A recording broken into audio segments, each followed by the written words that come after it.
What's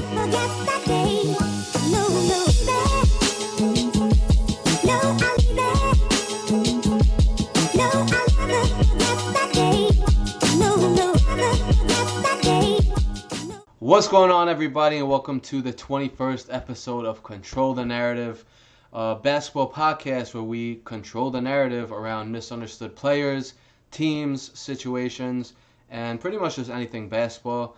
I got my guy Ricky, the Melo Lookalike, on the podcast tonight. So, Ricky, how's it going, bro?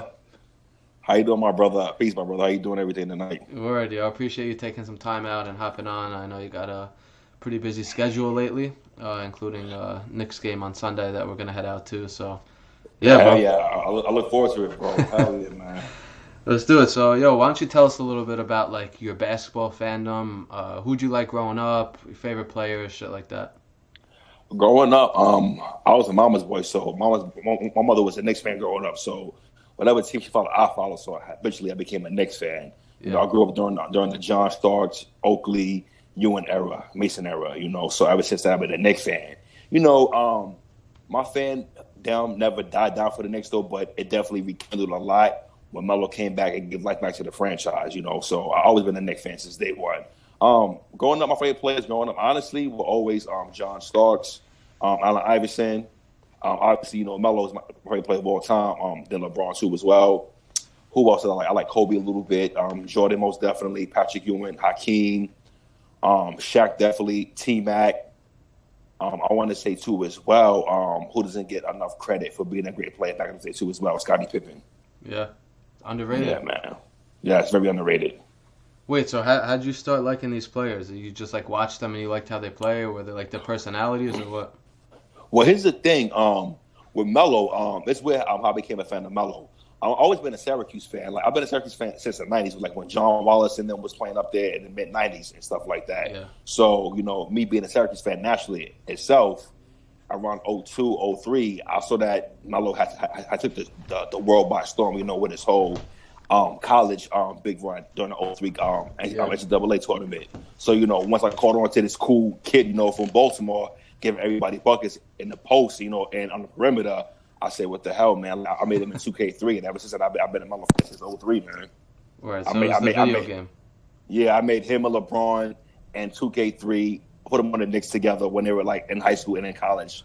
And, you know, I became a fan during the Syracuse one, you know, in 2009, I believe it was. The Nuggets that came off the Syracuse to play the Suns during the preseason game at the Carrier Dome. And see Melo in person 09 in person, I'm like, yeah. I became a Melo fan permanently ever since then. So, you know, that's my background story with Melo and the Knicks and basketball players, period. All right, so we talked a little bit about Melo, but what do you think has happened? What are your thoughts on what's happened to him over the last, like, year, 2 years, whatever? Just what's your take on the whole situation? I mean, Melo's situation is pretty much everyday corporate America, except for the NBA.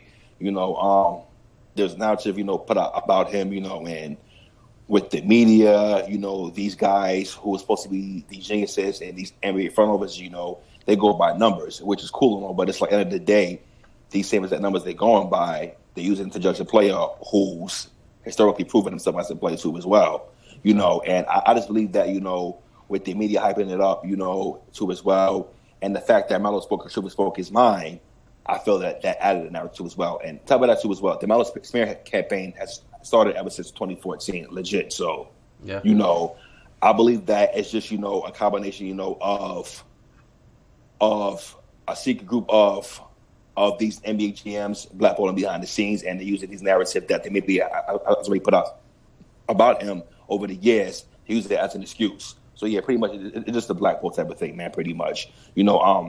I can honestly say that I don't think that Tony had anything to do with him in Houston, though, but I do believe that Daryl Morey, him being an ignorant, impulsive GM, you know, he fucking, you know, he went haywire, you know. Oh, we're freaking 4-4 and 6 and that, you know, 2-8 this and that with the Rockets, knowing that his key pieces from last season weren't there anymore. So pieces that he needed for Melo, he didn't have anymore. So therefore, for him to put blame on Melo to save his ass was a piece of shit. End of the day, look at Houston now. You guys just got beat up by the fucking Heat last night. So Yo, we'll tell you about them. So, yeah. Bad. You don't think Jeff Bzdelik had anything to do with that Houston shit? I definitely do. I believe that him being a bitter, older NBA coach, from that era, Yeah. he, had his vengeance, against Melo because he went from a head coach in Denver when Melo brought him to the playoffs. It was highly successful that season. Brought him back to life Rookie to be year, an assistant coach in Houston. So being that this young kid got the upper hand on front office ahead of him being a mid-30s guy now, vet now. Oh, he's at his career now, so therefore I can get him back now. Exactly. Me personally, I find that very high school and female, like a vengeful scoring female, man. Like seriously. So that's how I feel about it's this petty, guy bro. Jeff and this guy Daryl Morey, man. Like they're just bad guys, man. And like I said, there's a reason why Houston cannot win, and it's more than D'Antoni. It's also Morrow, man. Like I never seen so many fucking trades, man, in 2 years span from that team. Period, ever, man. Like this guy does. I legit think this guy sits around all day, Daryl Morey, and just goes on 2K on my GM or my career and just does random trades to see if he pull it through. That's what he does, man. Seriously, dude. Bro, he has trades for Chris Paul 1 year. 2 years later, he completely gives up on Chris Paul. Trades for West. He literally just tries as much shit as he can, and it's like you give no fucking time to the players to gel and all that shit, and it's just like you don't know if it's gonna work. You just like pull fucking random pieces that don't even fit together, and you're just like, yo, fuck it, we'll try it. Yeah, and but Houston's problem is that like they don't have any continuity. I'm sorry, they don't have a set system. Like that running gun is cool, man, but it's like when I look at Houston, I see with Chris Paul, they're moving the ball, right? And everybody's getting touched and everybody's going for is doing a running gun and an open shot. But with James Harden, it's like 7 out of 10 times you see him do ISO, and then when Chris Paul makes the fourth finally, they move the rock and do the number D'Antoni offense. Like Houston is just bad, man. Like you can't sit back and run two offenses right for two ego-driven, ball handlers, in order to win the championship game. It's not gonna happen, man. Like you can't sit back and run ISO, then run and gun, and two separate systems to satisfy two players, expect to win championship basketball. You're not gonna do it at all. Right. Obviously not. And you see it in the playoffs. Like they were up 3-2 that 1 year, but they still, bro, never been to a finals. Like, yeah, they were one game away and all that shit, but that shit doesn't work in the playoffs. Like, you could get through the regular season like that and shit, but like you can't keep doing that and just fucking play hero ball all the fucking time. Yeah, most definitely.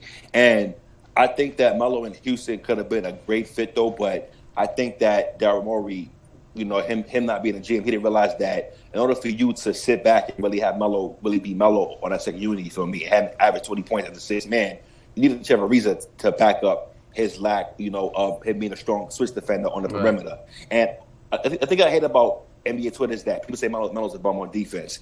Me being an honest Melo fan, honest NBA guy, period. Melo is not a good defender on the perimeter, but on the post, though, down low in the post, I've not seen many players able to bully, and score on Melo in the post like that. I have not.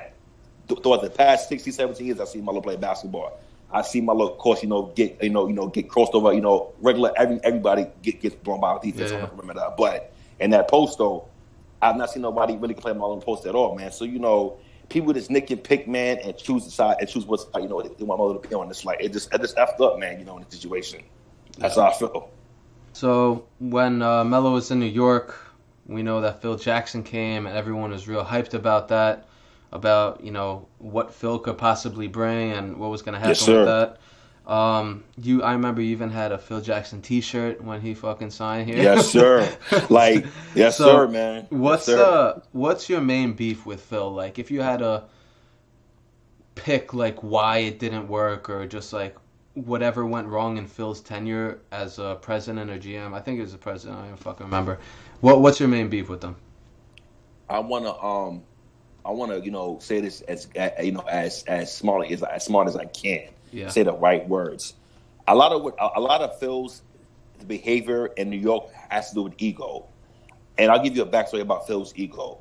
I was at Allen Iverson's Hall of Fame ceremony a few years ago in Springfield, up here in Massachusetts, and I saw Phil sitting down, to the cut, and me being a ball fan, this is when Melo just when the Knicks did the trade for D Rose, Courtney Lee signed, Noah, all of them, Brandon Jacobs for me to make that playoff run. We supposed to make that year, but he messed that up. Yeah. So I'm sitting here, right? I see Phil to the side, man. You know, me being a ball fan, me being a Melo fan, right? Him finally getting Melo help me thought, right? I'm quick, you know what I'm saying? Shake his hand, man. This guy looks at me like I'm a piece of fucking shit, dude. So I'm like, okay, whatever. You know what I'm saying, man? So, and the whole time, this guy has a bunch of people kissing his ass. So it's like Phil has an ego. Another thing is that the fact that Melo did not sit back and kiss his ass, man. I'm sorry though. I think Jordan may be the GOAT. Kobe may be one of those. The whole point is that when it came to Phil, these players down the Phil, man. Seriously, you know, it's fact right there, man. You know, I'm not knocking Phil 11 rings, this and that. I'm not knocking Jordan. I'm not Kobe. The whole point is that these guys legit kiss ass, man. And Melo is a strong dude. Melo does not kiss ass at all. So that's another reason why him and Phil fell out. You know, so Phil being a legend in his basketball game, have 11 rings, you know, with these older, and what's that word called, man? Analytics, type of guys, you know. He put out that word, I guess, Melo, man. I thought that's what went wrong with him. So, yeah. So how do you think Phil's ego played into like the Knicks shit? Just like not adapting with the triangle and all that, or what? It's simple, man. You know, like when you're an old dude in caught in your ways, man. It's like, you know, you can't. It's hard to change it. It's hard to change it. You know, you can't teach an old dog new tricks. You know, right. If you notice, man, like the past few NBA winners, man, have had coaches in their 40s and late 30s. Nobody in the mid 50s or 60s have won a ring in the past 7 years as the coach. Spoelstra with Miami. You know, for example, you had Kerr. You know, with the Warriors. Pop. You know, Pop is different. Pop is different. You know, Pop is on another level though. He's in the league on his own. Yeah, Pop is a coach that he can take water and turn it into wine. Like, that's the great of Coach Pop is though. You know, you got the young coaches like Steve Kerr, when they Spoelstra before that too as well. Even the Raptors coach last year, I don't even know. And this guy Nick Young, yeah, man. So these systems, man, are outdated. The last time Tango was good was 2010, man, legit. After that, it went down the toilet. And I believe in 2012 2013 when Oklahoma killed the Lakers in 5 games. Yeah. So that triangle offense don't work anymore, man. I'm sorry. So Phil was the believer that system doesn't work anymore. These guys want to sit back, just want to ball, man, move the ball and get open shots and run the floor, man. So Phil's ego is what did the Knicks in ultimately. At the end of the day, no one remembers though, but in 2013, I'm sorry, the 2015, sorry, 2016. 2017 season, we were tied in 4th place with Boston, I believe, for the 2nd or 4th seed in the East. In the December, East, right? In December, yes. We were balling, man. Like, everybody was on point. Even D Rose and KP was with the chemistry, man. But this guy Phil just went like on a butthurt, you know, rampage because it was proven that his offense isn't needed anymore with the Knicks, and he's told what's this guy's name? The writer. No, he told the coach Hornacek that to run the offense now. No more running gun now. Now.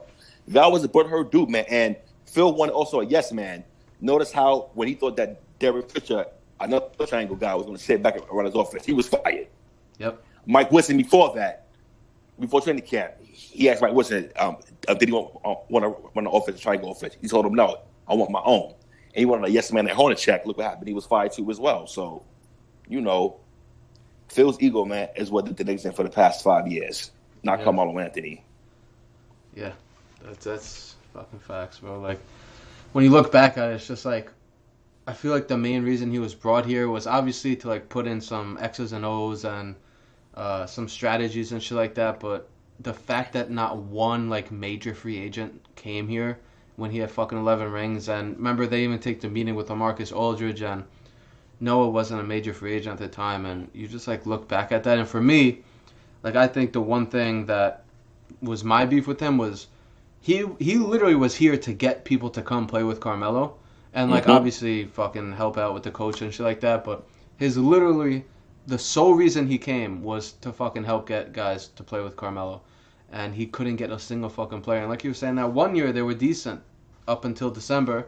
Then he decided to run his mouth and change all that shit up. Remember that home opener we went to, bro? Like, you remember the fucking energy in there and all that shit? Like, I went to the home opener last week or 2 weeks ago.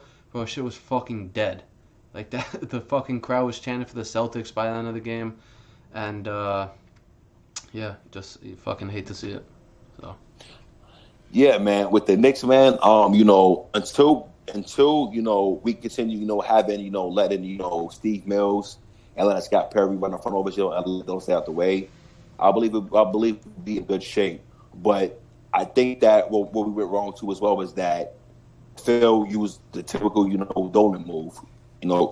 We rebuilt, we rebuilt with a fast rebuild, and it has not worked at all.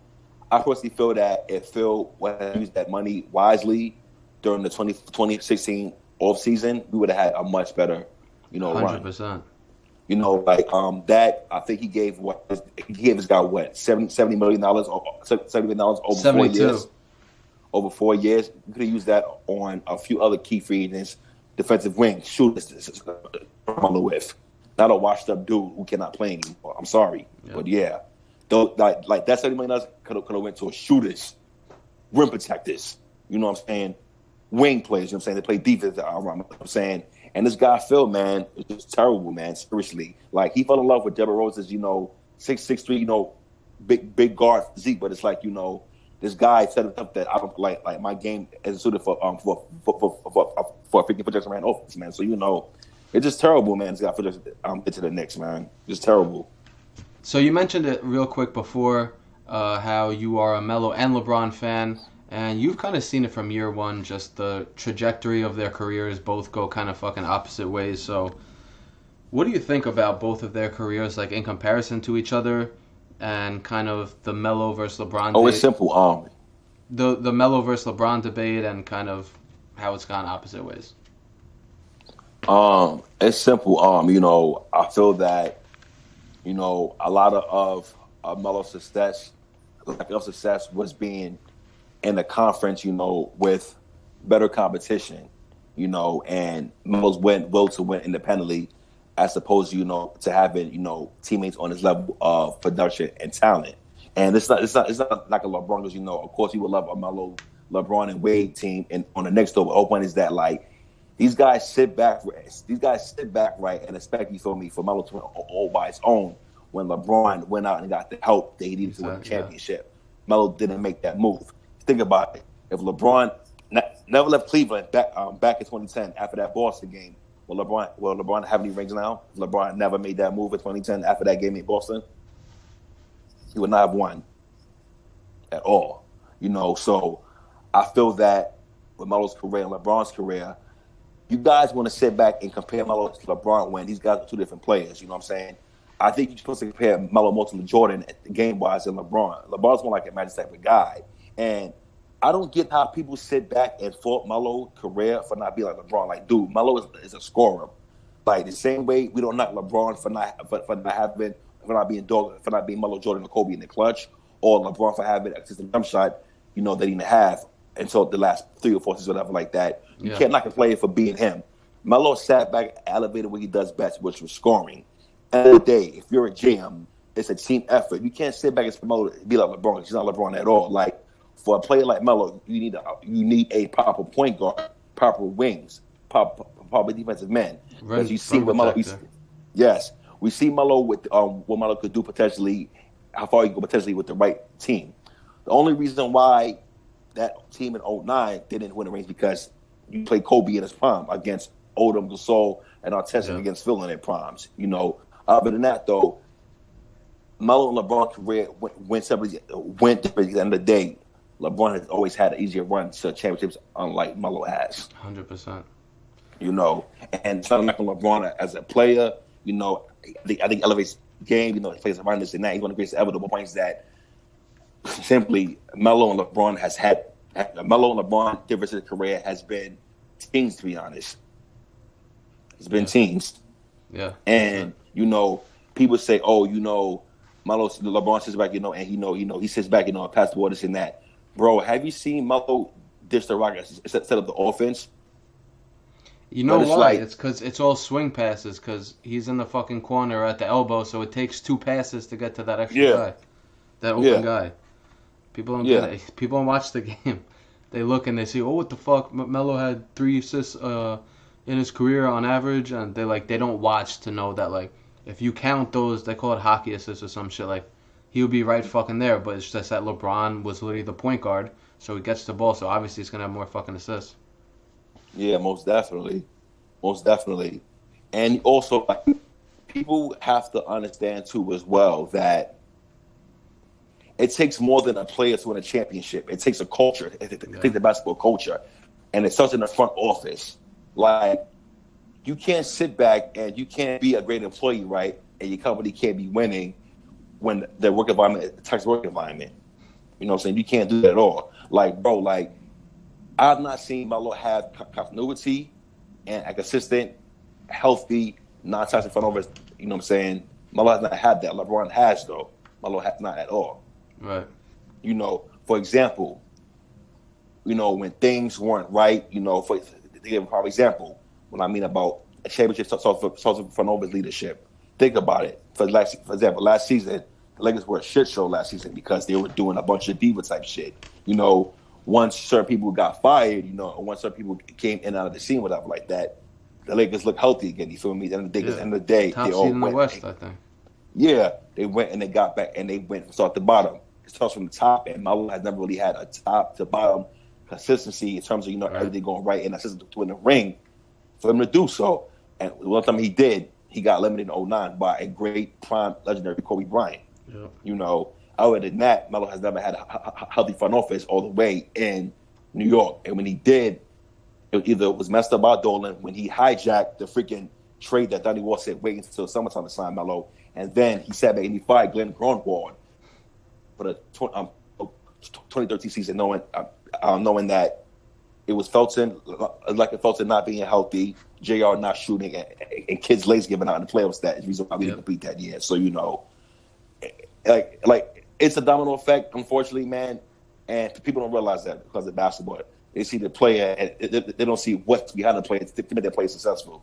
Right. We talked last week or 2 weeks ago. I forgot who it was, and I had a guest on. They were saying, like, don't blame a player for not winning championships. Like, no one player has ever won a championship by themselves. Like, it takes a whole team. It takes a whole front office. It takes a whole culture. Like, it's not the fucking player's fault. Like, if he misses a game-winning shot or whatever, that's one thing. But for a player to not win a championship, most of the players don't win championships, so it's very fucking hard to do that. One team wins every year. 15 players win every year. And, like you said, it has to be top to bottom, like a domino effect. And Melo's never fucking had that. And the 1 year he did, he went up against fucking Kobe Bryant in his prime. So exactly, and like I said, like none of us was like a LeBron though, but like you have to think about the conferences, you know, the front office situations, the rosters, you know, things of that sort. Yeah, because like one more thing on this, in 2009, the Lakers beat the shit out of the Magic in the finals. If the Nuggets were in the East, they would have got to the finals. So then people, Melo's never been to a finals. He was in the fucking West. Like, he went up against the fucking Lakers who won. So if he was in the East, they would have beat the Magic, the Nuggets, 100%. And they would have lost to the Lakers in the finals. So what the fuck's the difference? Melo would have averaged 35 plus. Bro, I couldn't even imagine what he would have been like in the finals. And that final series had the Nuggets. I made past the Lakers though. End of the day, Rashard Lewis and Turkoglu was not guarded a young Melo. Yeah. They were not. So yeah, let's call it a spade. And I believe that the Goon and Kenyon Martin would have got into the head of Dwight Howard back then. He was like a young and mature dude at the time, Dwight. Definitely. So therefore, the Nuggets and sweep. Sweep? Yeah. Yo, that's aggressive. Yeah, that 09 Nuggets team, man. Think about it. Rashard Lewis was a simple catch and shoot type of dude. Like, he cannot create or the dribble and do what JR did. Right. Think about it. All he was a glorified spot up shooter. Yeah. Him and Turkoglu, that's all he was. And with Kenyon Martin, him being a goon, you know, he would have got easily and just got Dwight Howard's head. And who was stopping Melo on the Magic? Nobody was. Bro. And I'm pretty sure that Chauncey Billups would have ran circles around Ray Austin because he's a true point guard. Wait, who's their point guard? What, didn't they have Jameer Nelson? Wasn't he their point guard? Yeah, I believe Jameer Nelson. I believe that Ray Austin might have been that backup guard. For that series, though, I'm thinking about. But yeah, Jameer Nelson was not holding a candle to a prime 32-year-old, 31-year-old Chauncey Billups. I wasn't happening, bro. Yeah. It was not. Yeah. Since we're talking about the Knicks haven't been playing too well this year. They've been like competitive and shit except for their last game, but do you think they could turn it around they're now 1-6, who knows what they'll be by Wednesday, or do you think this season's kind of shot? Let's turn it around. I believe that Coach Fitz has to find the perfect starting lineup. And me personally, if I'm Fitzdale, I'm starting Devin Smith Jr. at starting point guard, and I'm going to RJ on the point like he did before. I'm going to RJ be point forward. Next to RJ, I'm surrounding him with Marcus Morris, Randall, and Mitchell Robinson, and I'm letting them play their game, running gun, simply. And it sounds stupid, though, but I'm concerned about Julius and Randall's just handles and turnovers. So for now, what I've seen, I know the Knicks want much better and win games when the offenses ran through RJ in crunch time as opposed to Randall, who always turns up a little bit in crunch time. For sure. And, RJ's a rookie, but, still, he's literally been the best player on the fucking team this year. So it's not like, he gets the fucking best shot for him, or he could fucking find teammates. He's averaging a couple assists a game, so he's finding fucking open dudes.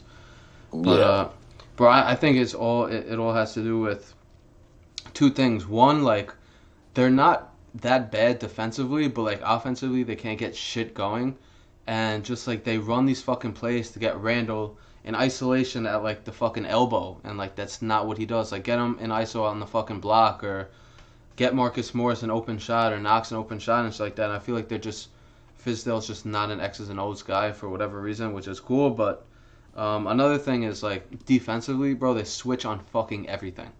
I don't know if you remember, that's what Woodson used to do with Felton, and used to have fucking Felton getting beat by... The 2013-2014 season. Yeah. Hell yeah. You remember that shit? I remember Jared Jack was fucking Felton up. Yeah. So I feel they need to stop that. And what do you think about Ntilikina?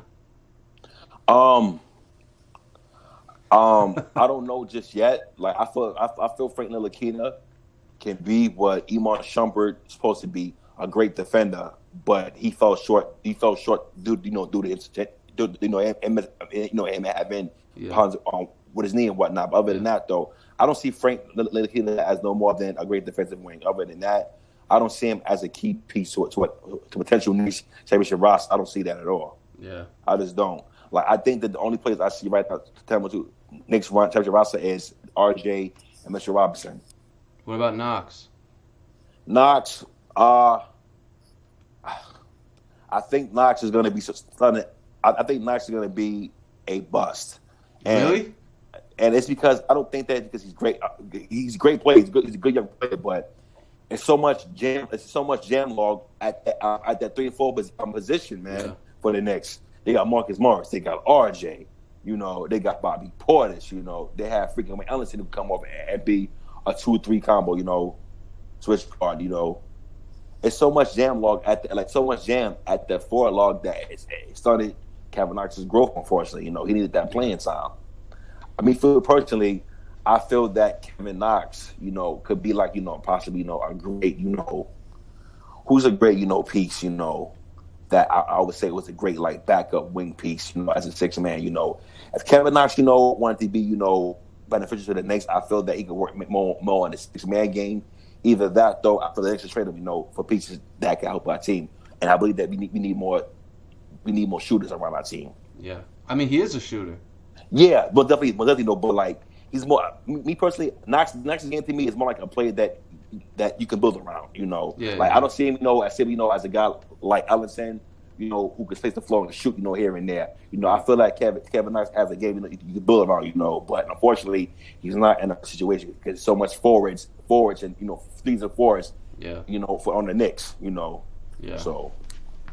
So we're going to do some Q&A now. We got a question on Twitter from Matt the Knicks fan. Shout out to Matt the Knicks fan. And he asks, the Knicks made a lot of bad decisions during Melo's tenure in New York.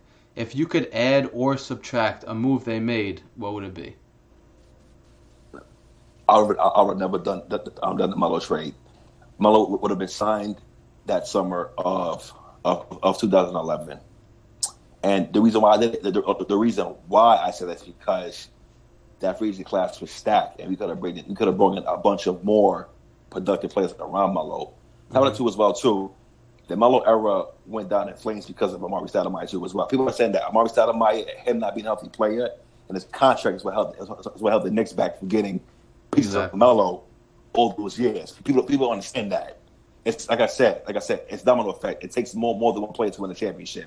Money, the corporation, the front office, leadership, everything. And half Melo's problems in New York was due to Amari's contract.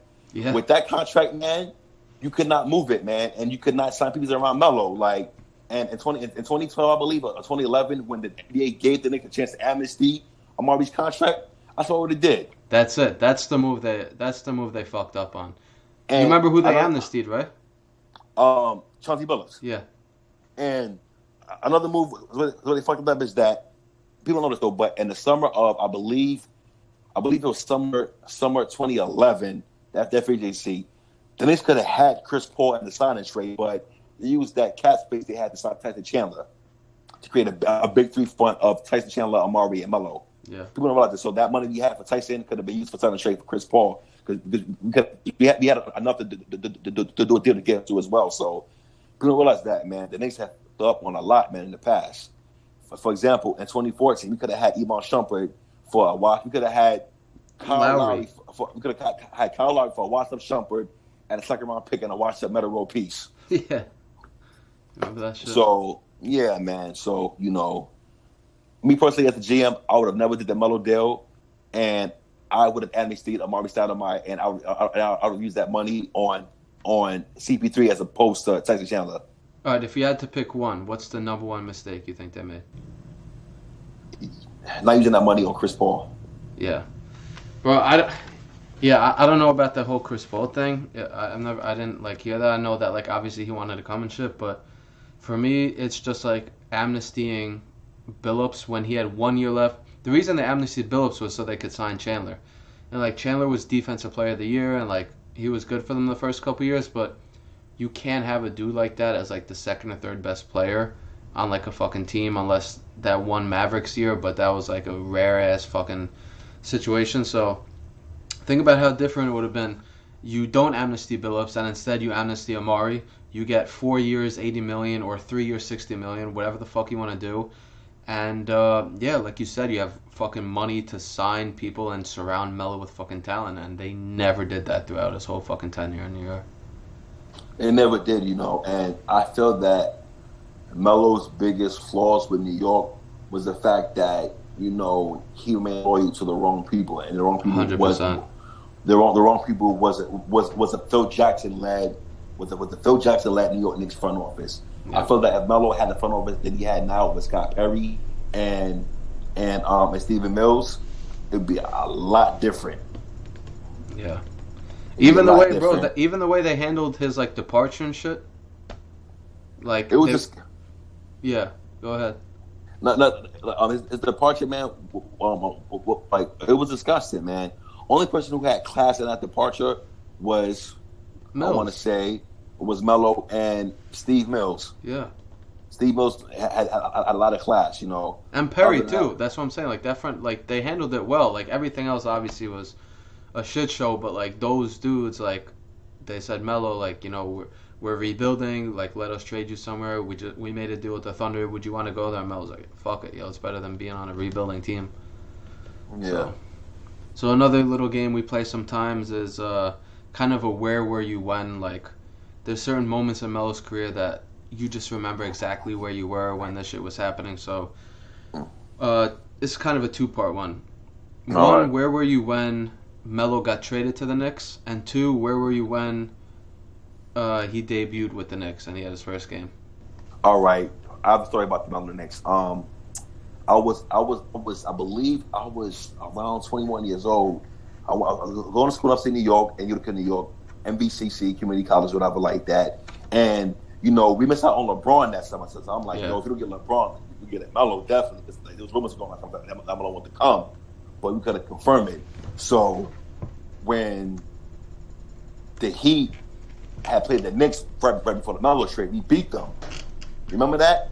And I remember me saying to the dudes or whatever like that in school, yo, bro, we get Melo. So imagine if we beat the Knicks, if we beat the Heat with Amari without Melo, it's imagine we get Melo in the trade in a few weeks. Yeah. So when Melo came in the trade like that, I was hype as shit. You know what I'm saying? I went around my dorm, talking so much fucking shit, bro.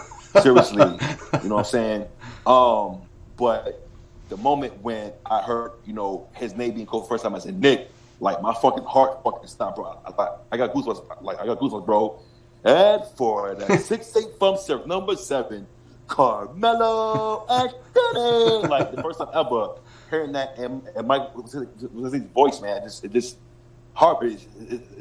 like heart stopping, man. You know what I'm saying? It's like you know what I'm saying, man. It's like goosebumps, man. You know what I'm saying? It's hard to describe, man. You get the chills.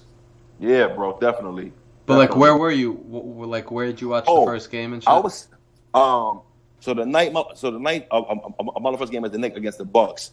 I actually was supposed to be at that game, but unfortunately I couldn't make it down from New York. So yeah, from New York down to the city. So I sat down in my college TV room and I watched it. For the first time. I remember him going off at the end of it. Free throws capped the game. Melo. So first time Melo seen Melo play as a Knick, man, it was goosebumps, man. Like it was unreal, man. Because like that one time you hear the Knicks might sign or trade somebody and it never goes through. Yeah, it finally happened as a Knicks fan, so it was like so much disbelief in the. And it was our guy that it happened with. Yeah, definitely, bro. Definitely, bro. Bro, I remember I was fucking watching SportsCenter or some shit at the time.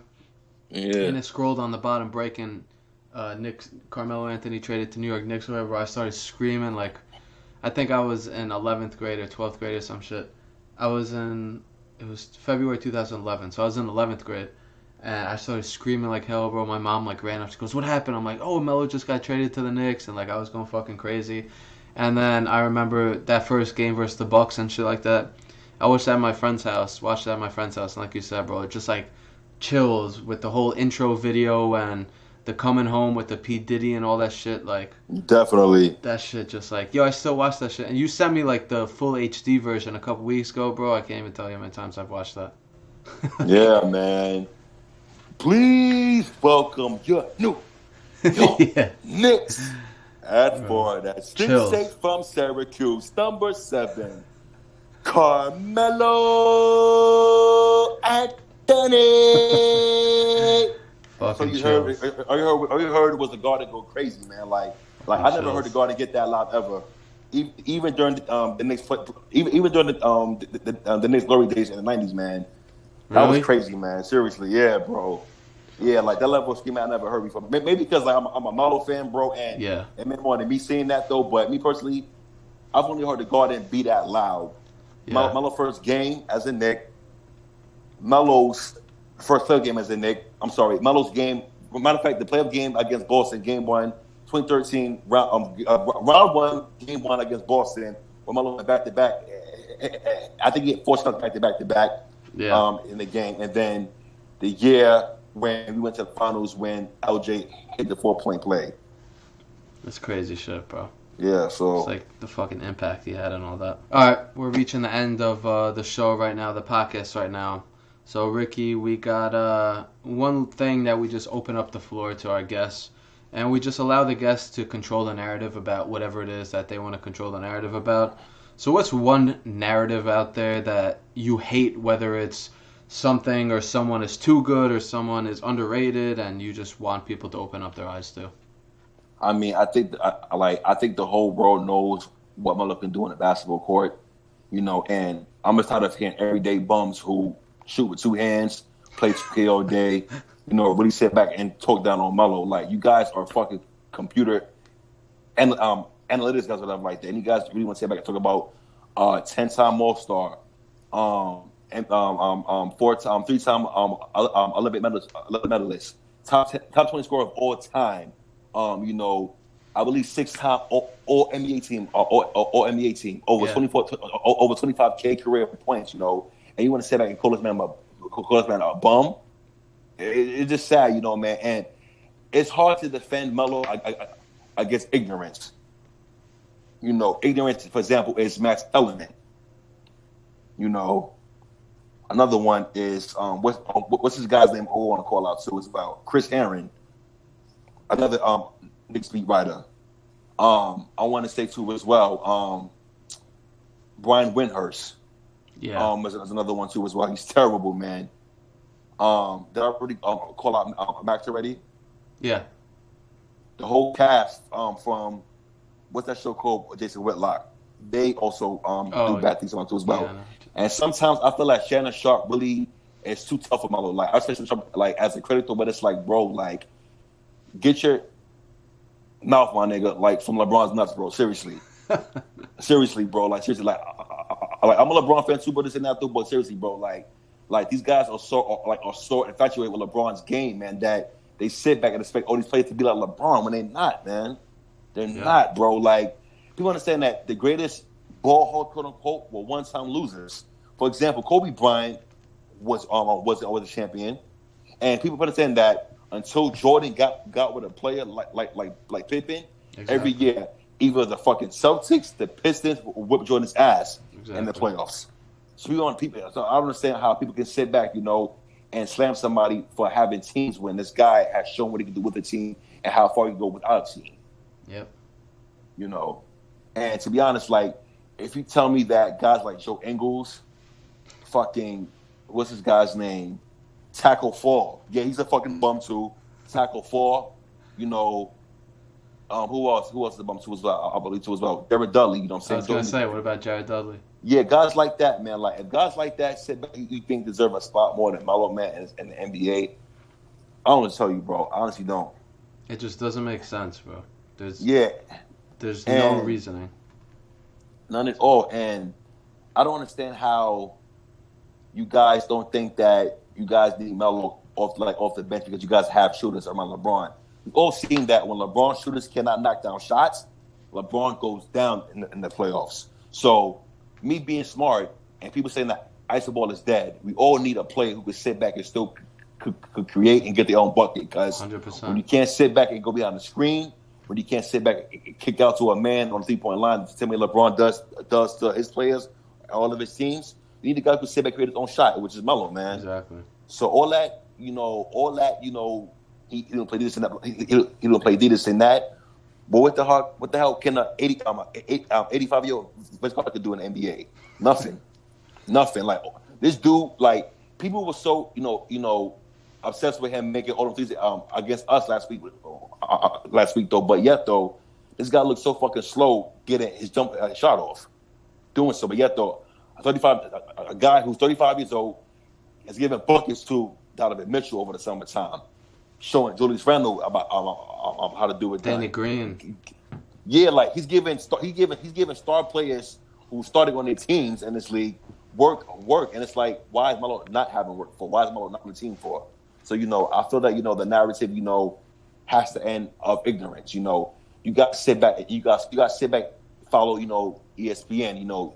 These other guys. Saying these sports blogs. When these guys are just like you, non-IQ for basketball, ignorant, glorified, pretty much opinionists. That's all they are. ESPN is just like me and you, man.